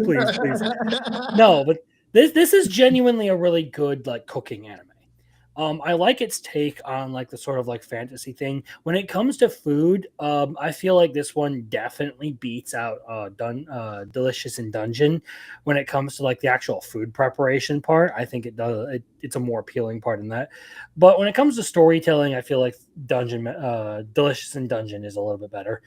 This though does present like a nice sort of like comfort anime vibe to it. Like you can just sit and watch through this and be very entertained by it. You can enjoy the characters. Sui is a good like mascot character to it. Our main guy is perfectly willing to banter with this all-powerful monster and just like put him in his place whenever he feels like he needs to. And he's just like, feed me now. I just like Sui want to go pew pew. Sui wanted to kill too. And Uncle Fenrir was showing off, or Uncle Fel was showing off. It's just a really, really well put together anime. Mappa did better with this than I thought they would, considering that like this is the sort of thing you would expect to be a throwaway show. And much like Ruri Rocks, it's given more care than you would expect it to get by the studio that is behind it. Mm-hmm. Oh, and also the intro and outro for season 1 are really good. I love those. But it's season 2 now, Crimson. Got to move on. No, just kidding. I'm sorry, but the intro and outro, they're a fucking bop. Okay. Little Chad, anything else? No, I just think this is the top tier cooking show for the season. Sui, go pew pew. All right. The Dark History of a Villainess. It's going to be high up on mine because I am a villainous enthusiast. So some might say a villainous whore. I is a villainous whore. So this one so far is definitely what it seems to be. It is 100% a middle school fanfic. Yeah, no, that's what I'm saying is like it. The issue I have with it, is that like Dark History of the Reincarnated Villainess, it plays out like a very cringy like middle school, high school fantasy. It can be hard to watch with like the pacing and like some of the character stuff that's going on. It's very cringy, but at the same time, that's almost the point of it. Like I almost can't be mad at the fact that like it's so bad because that's almost the point of it. Like it's supposed to be. She even mentions it. She even mentions it throughout the anime. Mm-hmm. So it's supposed to be that way. So it's like, what am I supposed to do? Like complain about like, oh, it's written like a cringy like anime. Yeah, that's the point. All I can really say is it doesn't really like at the same time it doesn't tickle my fancy. It does. I'm so conflicted about this anime. And I guess like if it did a better job of like presenting the world and everything, I probably would be more interested in it. But this is the one where it's kind of like that gimmick anime for the season where like I'm into it just because like it has some interesting concepts to it. You can't do your world building in just one episode, so hopefully they build up on it. She basically said it was her fanfic. She wanted to be the main character, but she ended up being the evil sister, and because she knows that the uncle is going to try to kill them because he wants her, she like saves them, and now they all have different points of view. The blonde is like, how did you know I was going to kill you, basically, and he's like an assassin, so it's crazy ridiculous right now. So we'll see how the world building ends up after I'm more so like when I complain about this, I'm more so talking about like the pace of it. It feels really, really fast, but that's what I would expect out of someone who is writing their first project, because that's usually how people do things. They don't understand the concept of world building or taking their time to sort of get people immersed in the setting that they're creating. So like you'll get these sort of like blitzes right off the bat. And it fits like the overall idea of the show very well. But at the same time, it also annoys me as someone who is like very pretentious about storytelling. So, Crimson, what's your thoughts on the opening? I remember kind of liking it, but I don't fully remember how the opening sounds on this one. And that's partly because I've been listening to the outro to Boxing Queen on loop. I think this one was the one that's kind of feels like Japanese hip hop or something. I think it's something like that. Although I will say that so far, I believe there's only been one intro that has absolutely infuriated me this season, and it's Let's Play. I haven't watched that one. It's not on my list. Do not watch it. No. All right, little Chad, what do you got to say? I mean, what am I going to say about a villainous show to Biggles over that here? is the greatest thing ever. That you love it. That it's the villainous trope is starting to wear a little thin. Are you kidding me? We have 3 villainous shows this season. It's awesome. Here's the thing. Unlike with like the backstabbed in a dungeon by my S rank parties, the villainess archetype is more broad. It's a little bit more. It's not quite as broad as the isekai genre, but it's definitely more broad than the one I just mentioned with backstabbed by my S rank party and left to die in a dungeon kind of stuff. You have a lot more room to innovate with this one because you could do some creative things. I'm not as tired of it as you are, because at least they have a breadth of concepts that they can mess around with in this. They're not as limited. Some of the there's been some new ones on like the manga site that I use, and they're like manhwas, and those ones are not good. I don't like some of the Korean ones, other than Ralia and the Duke's Castle or whatever. So maybe that's the issue. I've got so many villainous ones that I did like that I want the next season for. I'd rather I get some of those next seasons for those shows over, like, Raylena ends up at the Duke's Mansion. What was that, 2-3 years ago now? Yeah, a couple years now. Yep. We should absolutely have the second season for that one. It was great. Mm-hmm. But instead, we're getting the umpteenth new villainous show. And I know that's how anime works, because they're all just advertisements to try to drive manga sales. But at the same time, we have some top-tier villainous shows that we're just not getting more of, that I want to get more of. Ralia is also like Korean, so if Japan's like, nah, fuck you, we don't want to do it, Yeah, but that doesn't stop Solo Leveling from being I think produced. Japan and Korea's relationship has improved recently. You've been seeing a lot more of like the adaptation, especially with stuff like Let's Play. That is a webtoon, and a lot of those webtoons, they are Korean creations. All right. Well, Yeah, whether it's Korean and how many Chinese ones have we been getting now? oh yeah, there's been a bunch of those lately. Yeah. Well, those have also been pushed through by Tencent. Tencent's a huge monetary factor in all this. And they just get money from all the retards for Fortnite. So, yeah. So a wild last boss appears, or discount overlord, as Crimson calls it. I don't like to call it that, but well, it really is. But that's kind of insulting to the series, I will admit. Let's Play is American, though. Okay, that makes sense as to why it's shit. That's probably why it sucks. That's probably why it is shit. But no, I say that this is discount overlord or dollar store overlord because it does copy a lot of the same storytelling that Overlord does, but it makes significant enough changes to be its own thing. I will give it that. It is probably too insulting to call it discount overlord, but it really feels right to say that at times. It's an enjoyable show. Like, I've liked it so far. Like, it has, I think this one has potential. It was just really funny to see a giant fluffy sheep trying to invade a city. That is the most hilarious part of that. No, I did also appreciate in the end credits when you saw them having the conversation about canonically making his human form a femboy. I think the funniest part was actually where he's like, "Oh, you're still a crybaby."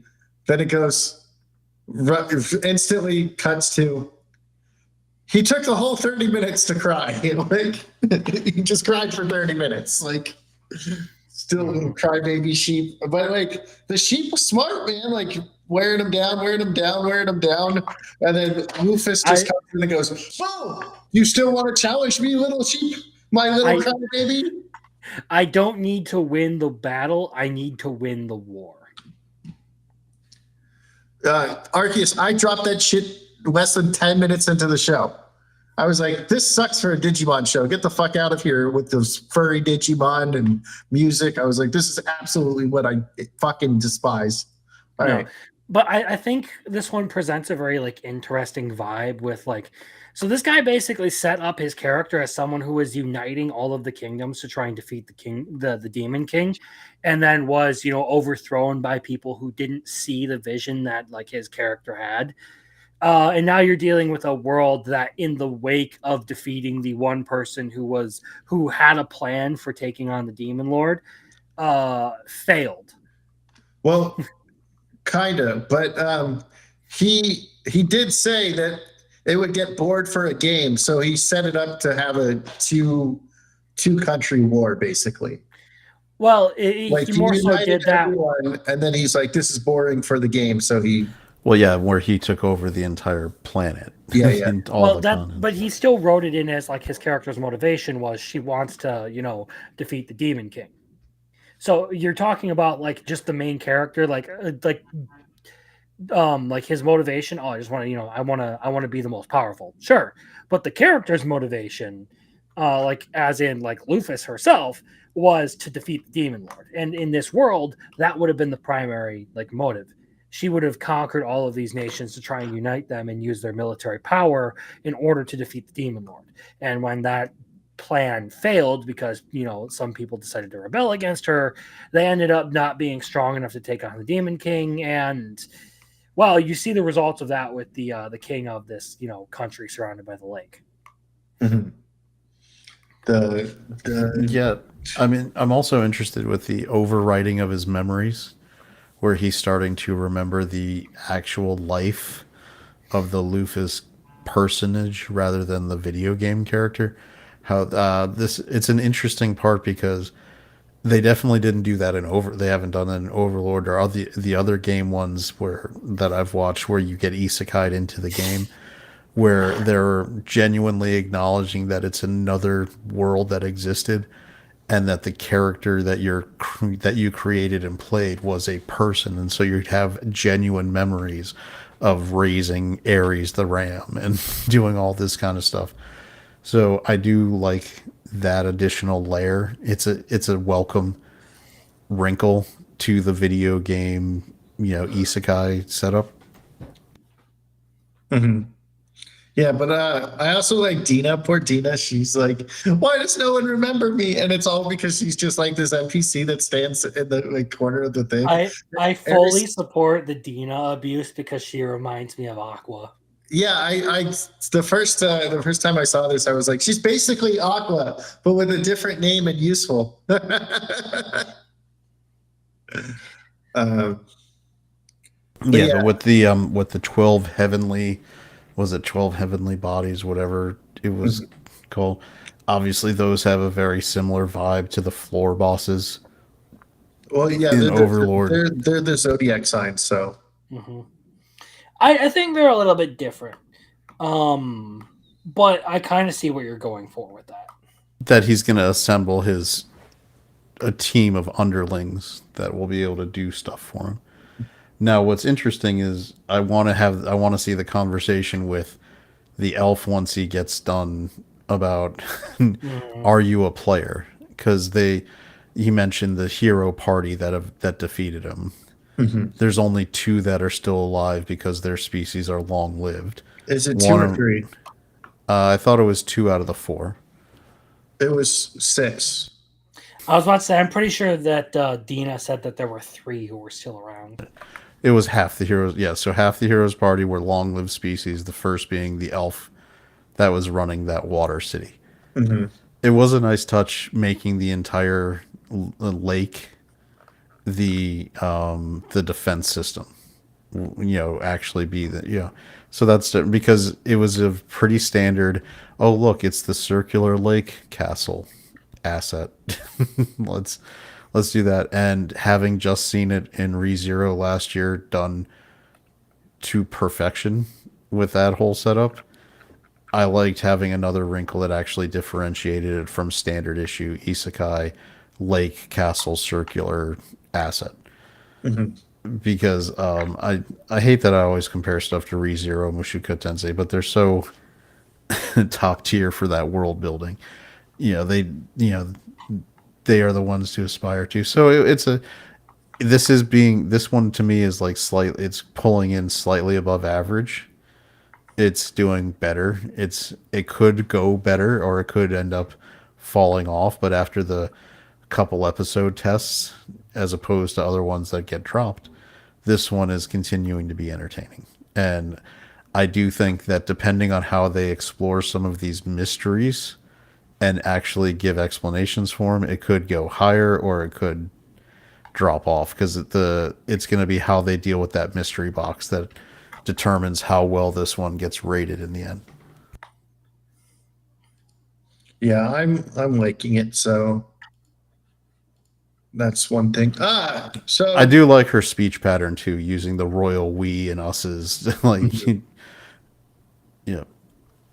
All right. My awkward senpai. So why is this show so fucking adorable? Because you have an awkward gamer girl as your main character. That's why. She's like, because Biggles, I'll take things that don't exist for 100. what, a woman? No, I mean they do this sometimes where women aren't real. That's a conspiracy. Like the full on like otaku gamer girl that's also a very successful business person. It could be a thing in Japan. I don't know. I haven't been there. I think the much more accurate version was Love with Yamada at level 999, where the girl. I mean, I don't want to be misogynist or whatever, but girls tend to gravitate towards cozy games and things like that, and mobile games. But she was playing a mobile game. I know, and but being the full on, but when they're doing that, they're not usually full on office like bosses. They're, I don't know. I just feel like it, and it works, right? It's fun, but it's in its own way. It is fantasy. Lil Chad, this is fantasy. Just let it be, okay? We can dream about the woman who loves and respects you for who you are, or the girl who has the same hobbies as you, and all that. We can dream about that, but we know that they don't exist. That's true. And Yeah, sometimes all women are not real. They look, are a I'm figment just of your saying that imagination. yeah. I'm just saying it was easier for me to accept the gotcha girl version of Biggles than it was to accept this one. Women aren't real. They're just femboys hired by the government.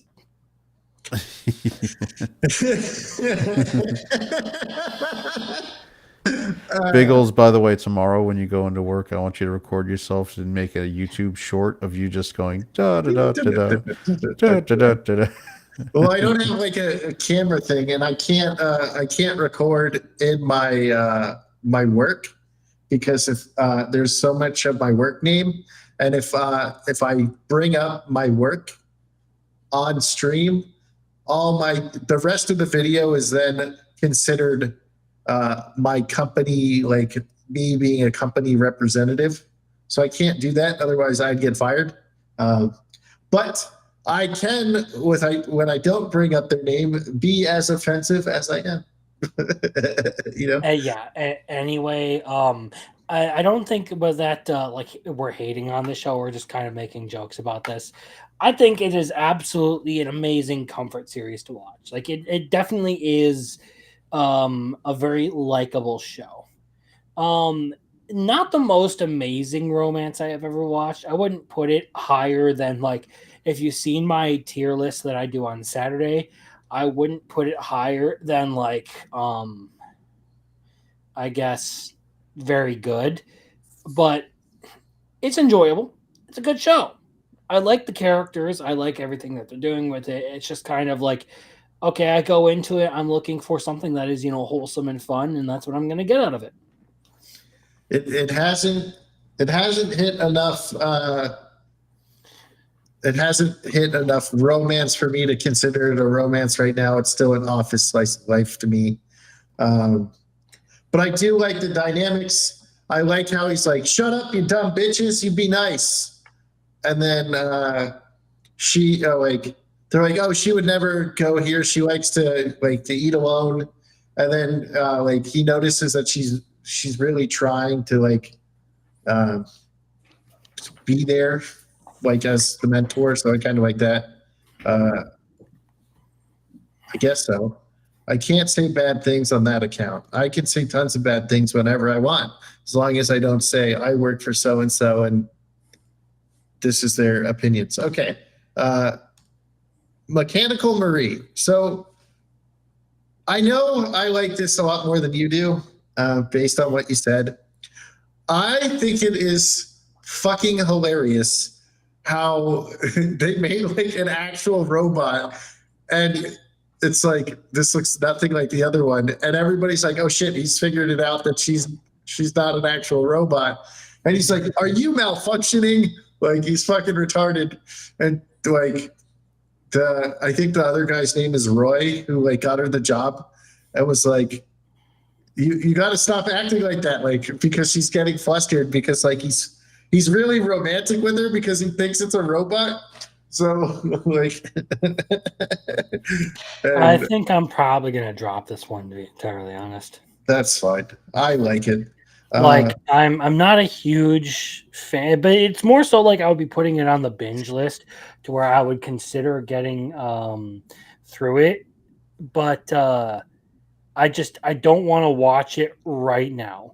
The issue is we compared to something like a ninja and assassin under one roof, the whole cucked by a robot shtick just isn't as good as Satoko versus Roboco.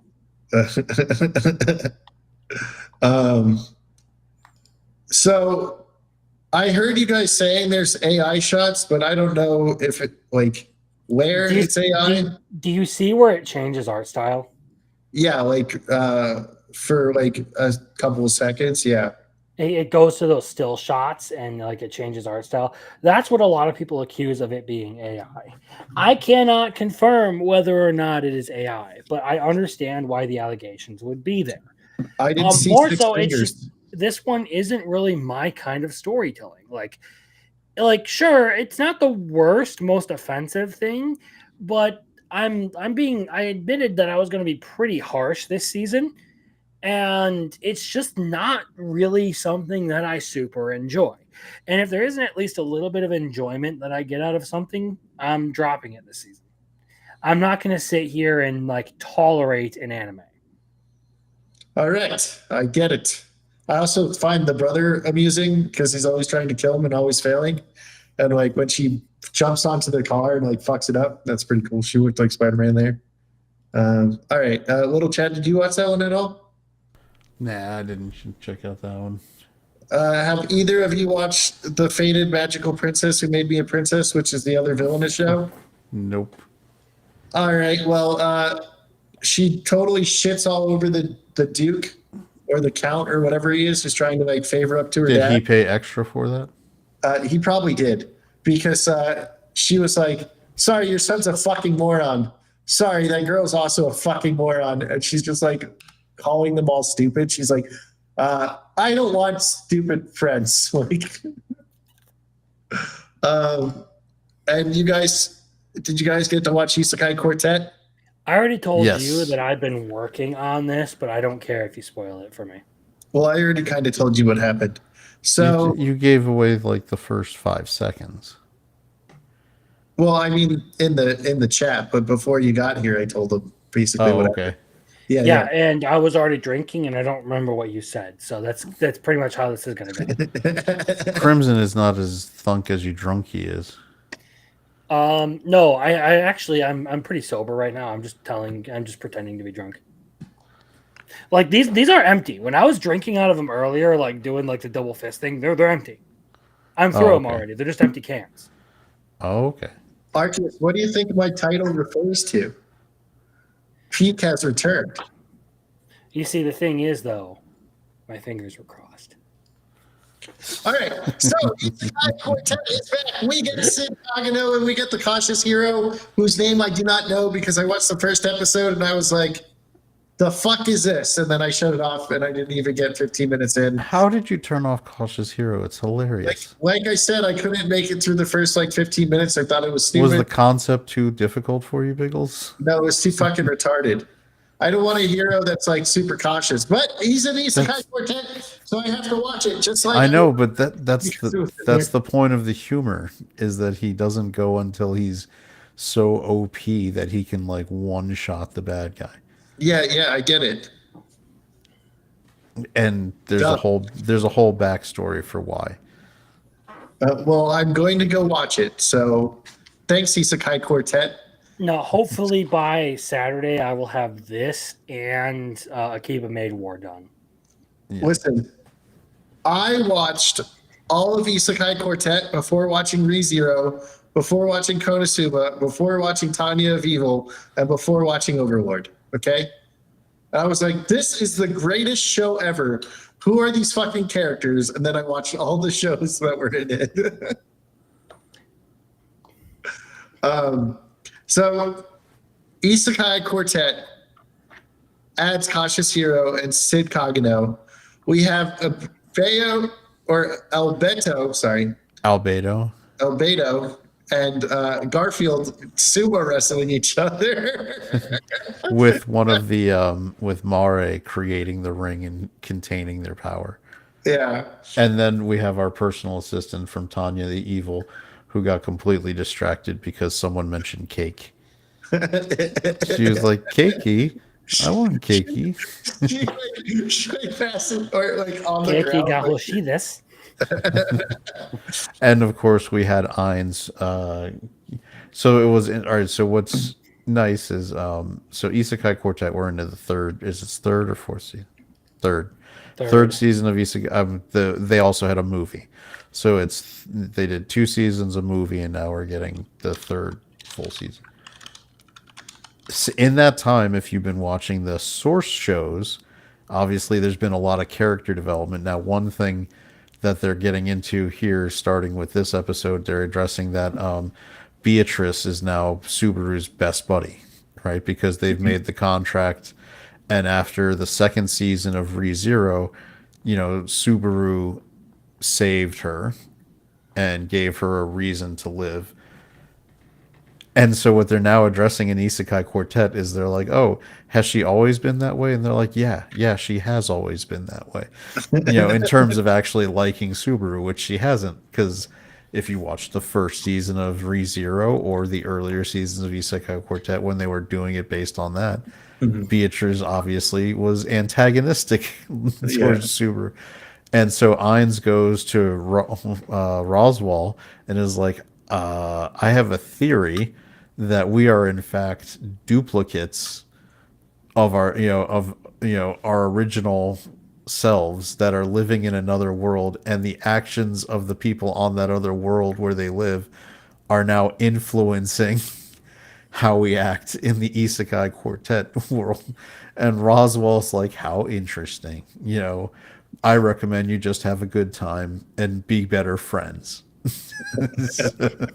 How funny was Rob when they were talking about their grades and she's like, like all excited when everybody had like a bad grade and they're like, you're dumb. Like, I was like, you got a 20 or something. And then the other girl's like, or the vampire chick is like, I got less below. Shaltier, yeah. Shaltier is like, how did I get the bad grades? I have seen 4 episodes of this, and it is very like canonically accurate to like how Subaru would have behaved. He's sleeping through every class, and that is the funniest part of this. Is like that is absolutely like how he treated school. So they decide to do sumo. All right, like they're trying to figure out who's strong, and so Kokaitis is like, I've heard sumo wrestling is an accurate way to measure strength, so that's what we're going to be doing. And so they're like, we need, and they get Subaru, they get Kazuya, and they're always like, we need you guys to ref because you guys know the rules. And Kazuya is like, no, I'm not doing this.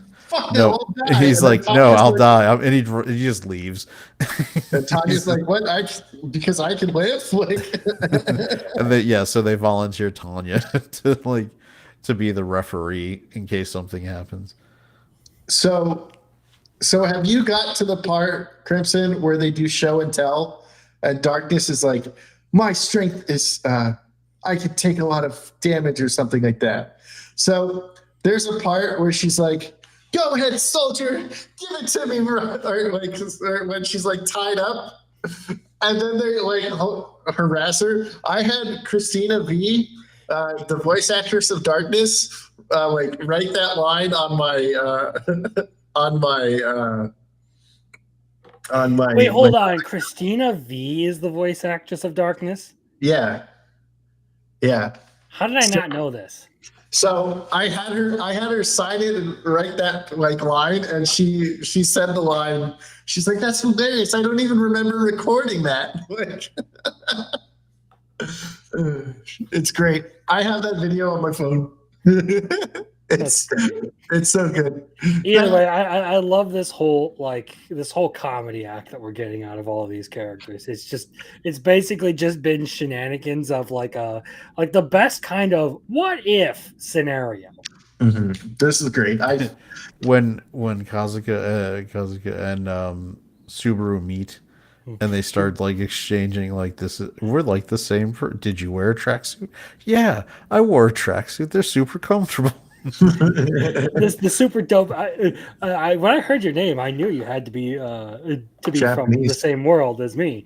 Yeah, for me it was the dope ass tracksuit. They're like getting along and like suit. Like of course there is the ultimate taboo, and Subaru can't speak about return by death or anything that's happened to him. So like he's just sitting there, recounting like his situation, and Kazuya is like, I have it worse than you, and Super was like, the fuck you don't. Did you get to the Rem and Darkness race where they're carrying Cosma and Subaru? I did actually. I got to that point. You know what, Rem? Go ahead and put me down. You know what? It's just Subaru is like, this is embarrassing. You shouldn't be doing this. And Cosmo is like trying to convince Darkness to keep doing it. They see each other and they're like, you know what? Just put me down. There's a part where Roswell's like, let's talk about something useless. And Aqua goes, me. And he's like, exactly. Like, fuck it. Just. I mean, obviously, I got to the part where Aqua decides to use Turn on Dead on Ainz because it's like the first episode, and Kazuma just fucking punches her in the back of the head and drags her off. And Ainz is like, this world has some serious power balancing issues. Yeah, dude. Imagine Aqua in Overlord, like Chi-Chi. And then Megumin in the back just blowing shit up. This is amazing. I love Isekai Quartet, and I can't wait to see what Sid does. And I'll watch Cautious Hero tomorrow as much as I can. I'm really waiting for Sid to just Crimson reminds me of Kazuma. Oh fucking hell. You guys are twinsies. My God. Oh yeah. I did. I'm very upset they don't have the dub because the dub literally has some of like 15 voice actors that I met. So let's go to one of the greatest animes ever created. May I ask for one final thing? Donovan gets his ass kicked. If you don't know who Donovan is, he might be a werewolf. And he's a half human, half beastman. Just all of the bravado from that dude right up until he gets sent flying was great. Yeah, he was like, I don't care if she is a woman. I'm going to fucking kick her ass. And she's like, excuse me, that's your bone. Like, fucking, the slow motion of him going, like, we basically get like good like plot movement in the first half of this episode, and then the second half is basically just the brother developing ulcers from the stress. Yeah, poor Leo, man. He might be the best character, and we don't even know it. You know? Yeah, of course. You know, hand feeding apple pie to a violent villainess is always like the way to go, apparently. Apple pie soothes the savage beast. And then this was actually something that I think it was brought up by Marcel in my chat. Like, what if so we see pink hair chick return with a flintlock in this episode. What if she's actually, you know, some sort of like isekai person, and that's why we're getting guns now? That like, could be awesome, and that would be why that would be a really interesting twist to this whole series. Like, imagine that the villain is the isekai character in this situation, and she chose Kyle because she wants him to beat the shit out of her. I get it. But that can explain why she's all the Disney princesses in the thing. Like, she's Little Red Riding Hood, the Little Mermaid, Sleeping Beauty, Cinderella, and Alice in Wonderland. So that intro, Inferia, outro, sorry, it's called Inferia, or at least that's how it would be pronounced if you translated it directly into English with the letters and all that. But I'm assuming it's supposed to mean something like inferior. It's a really good outro. Honestly, it's one of my favorite songs from this whole season. Like, I've been listening to it a lot, especially today. I found out it was on Spotify, put it on my playlist, and I've been listening to that. I'll have to get it. There's also a sped up version of it, but the sped up version does not sound as good. Well, yeah, when you speed stuff up, it doesn't sound as good like ever. When I speed you up, you sound like Ben Shapiro. Oh, just shoot me now. Shoot me now. Like, legitimately, I was looking through your streams to try and find those clips for the Kaiju number 8 video. And I had you on 2x speed. You sounded like Ben Shapiro. And I was just like, holy shit, this is fun. All right, and that's the last I'll ever be on this show. Crimson is now the new host of the Biggles Breakdown. I'm leaving. I can no longer be a human being. I hate myself now. Okay. Just make sure when you do the patrol. That's really anti-Semitic of you, Biggles. That's really anti-Semitic of you. Whatever. Who cares? How dare you say that Israel should be exterminated? You know that's just like how dare you say that the Jews deserve it? I don't want to be Ben Shapiro. Okay. All right. So, little Chad, go ahead. What were you saying? Oh, I was just gonna say, make sure when you do your patrol, you just hum to yourself pleasantly. I do that No, all the this time, man. this I like the character. I like the studded gloves that she puts on. It's a great design element. I was intrigued, like Crimson was talking about, with bringing in the flintlock pistols, which seems to be a completely new technology for this magic possessing world.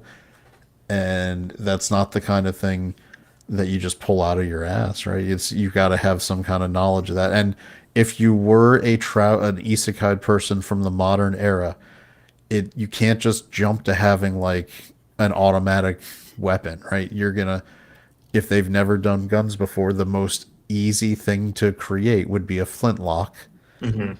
because it's not rifle. You could even, I mean, I guess you could rifle the barrel, but you're just putting in ball ammunition with gunpowder, and Mhm. you just ignite the charge and shoot.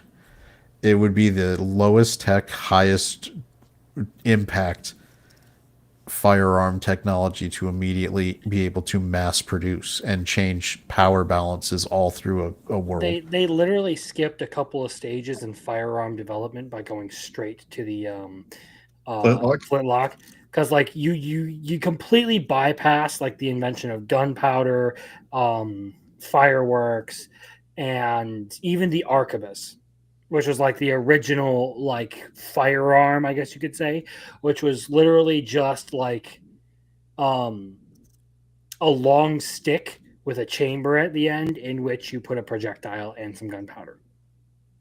Sounds like Yeah, Mulan.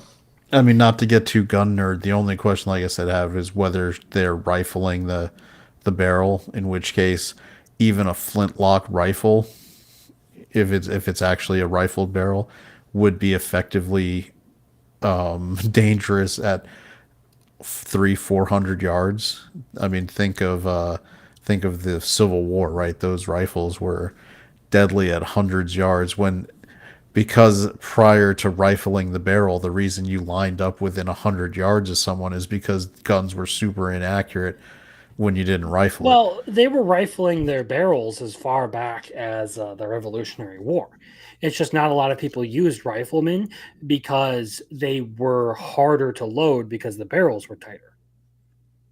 So, Yeah. So all that firearms history aside, it is an interesting mystery. It begs the question, like, what is the agenda? Like, what's going on? Why did they put is and let's also get into the goddess is Krona, so it's time travel. We could have time loops being involved. I mean, I shouldn't say I don't hate time loops, but it is an overused I, element of I, some anime. I don't think she's going to use it for a time loop. I think I she'll. think I think that's a possibility. No, I'm not saying that. I'm not saying Scarlet is using it, but Krona exists, right? The god of Pink, time does exist, yeah. So and there's the pink haired potential girl, that pink hair girl has well, the blessing of the god of time and and could be is from using the it to. future. Mhm. Maybe in the past. Maybe she. Here's an interesting twist. She could be a descendant of Scarlet, who knows from like her, how terrible this marriage was and everything, and she's come back in time to break things to help Scarlet. That could be cool. But Well, they things have want. kind of already. I would dispute that because things have kind of already gone sideways. Um, and she's still around trying to do stuff like manipulate things. And given the way that the outro portrays her, I feel like we're dealing with someone who is narcissistic and is just like completely self-centered. I feel like what she wants is the second prince, Kyle, was easily manipulated. She wants to be the queen. She's evil. All right. She wants to control everything. I don't think she's some sort of benevolent force whatsoever.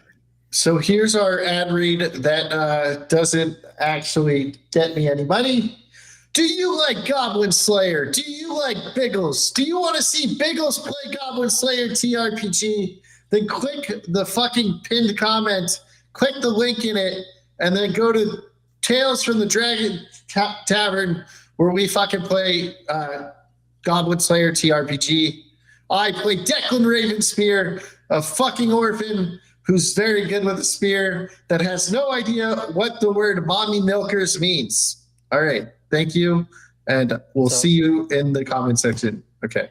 If we're going with the time travel theory for this, I would think it's more likely that our pink-haired chick, Terrazana, or whatever her name was, doesn't like the fact that her family got the short end of the stick because of certain things that happened due to Scarlet, and specifically tried to take out that frustration against Scarlet, and is gonna end up getting messed up because she underestimated the Lady of Beatings. You even see it like she doesn't she seems very surprised when Scarlet actually goes and punches the shit out of her during the ball. Like she absolutely did not expect that. And if you're gonna make the point of like, oh well, she knew about like Scarlet and everything that happened and is like trying to save her, she probably would have known how violent Scarlet could be when she's pissed off.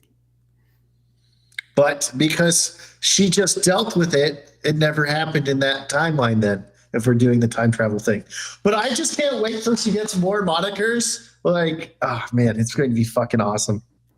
You know, I made the joke about doing the whole like Boxing Queen remix of Dancing Queen, but I think there's a better song that goes along with this, and it is I gotta look up the band, but it's called Whatever, and it's been used for a couple of memes.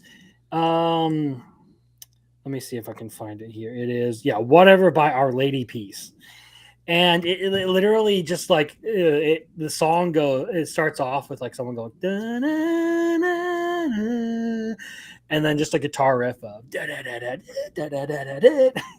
You can find some like memes of it of like just Elmo staring into the camera menacingly as someone talks about like Killdozer or something.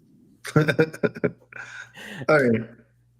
Well, I like when Julius and Leo and Scarlet are at the table, and Julius is like, "Sorry, I don't have any more apple pie, but I could get a servant to go get some." She's like, "I'm a glutton for fisticuffs, not food." Like, I just want to beat the shit out of people. I'm a glutton for fisticuffs, not food. Fucking best girl, Scarlet, hands down. Sorry, Nagi. I like this show, but I feel like episode 3 wasn't as entertaining as episode 1 or 2. That's because it was hot and not as much ass kicking. I was about to say, when we get to the actual auction, I'm probably going to be a lot more into this show. Mm-hmm. So that'll probably be episode 4 and 5. We'll see how it goes. Yeah, we got some romance in this episode, so silly romance. So it just goes to show she might be a complete badass, but she's still a woman. Anything for you, little Chad? No, I just really like the show. I like the character. Sweet. This is the villainous show I've committed to watching as it drops. That's fine. It's a good choice. And I knew from our chat as soon as when Biggles was like having to goon post as soon as Scarlet was beating the shit out of people. It's like, oh my god, new Dami Mommy's dropped. New Dami Mommy dropped. Let's go, the perfect woman. Move over, Goa. You've been dethroned. I think I tagged Biggles in this when it was first announced. Yeah. And I do not regret doing it because this one has been very, very entertaining. Mm-hmm. Now, you guys haven't watched Kingdom, right? No. All right. I got 2 minutes. All right. So they were promised general if they attack this one area. And it's basically suicide. But because these 3 groups, can you see this one, and this one, are like 3 superstars of the army, and they're trying to take the capital, but they have to take a place by the capital, so they're going to use their entire other part of the army as a distraction while they go take this part. And if they can take it, they can end the war in 3 years, which allows them to unify China. This fucking show is fucking fantastic. If you haven't watched Kingdom, I recommend it. The first 2 seasons, you're going to cry and complain about the animation. It is very rough, but once you get to season 3, it changes, and it's so much better from 3 on. But the story in 1 and 2 are really good, so ignore the shitty animation. There is over 750 chapters in the manga, and it's really good. Go check it out. And that is all I have for that. So we have like 40 seconds before we end.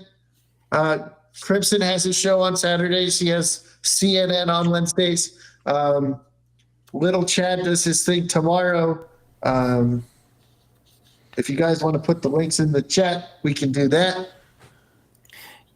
You motherfuckers know who I am, but I guess I'll go get a link or something. I think everybody here, except for like one person, follows Crimson, so we should be good. Little Chad has like a different kind of show that he does. It's not really anime related, but go check it out. If he wants to put it in the chat, he can. He should be a mod, I believe. Yep. Let me. I can probably do that. I mean, you don't have to if you don't want to, but yeah, this Wednesday we're going to be talking a lot about a particular Korean guy who has gotten himself into a lot of hot water with certain elements of online communities and some other random bullshit that I have managed to scrape up. So there's that. And I'm also debating whether or not I want to go to a convention in Oklahoma or not in December. So we'll figure that out. And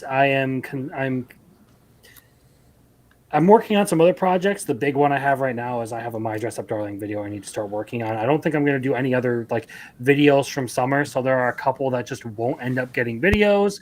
Sorry to anyone who's looking forward to me talking about Betrothed to My Sister's Ex, Mio Kite, and Detectives These Days Are Crazy or Game Center Girl. I'm probably not going to get around to those because I just have a massive My Dress Up Darling video I need to make. Little Chad, anything? No, I put the link in, so Perfect. Hopefully. Go click Little Chad's link. And I just got to say, I'm working on videos too, but who knows when they'll come out. And fuck you, you filthy goblins. Let's go. Like hell, we're gonna believe that. A goblin lord? My ass. You're just a damn goblin. Just a disgusting little goblin. And me?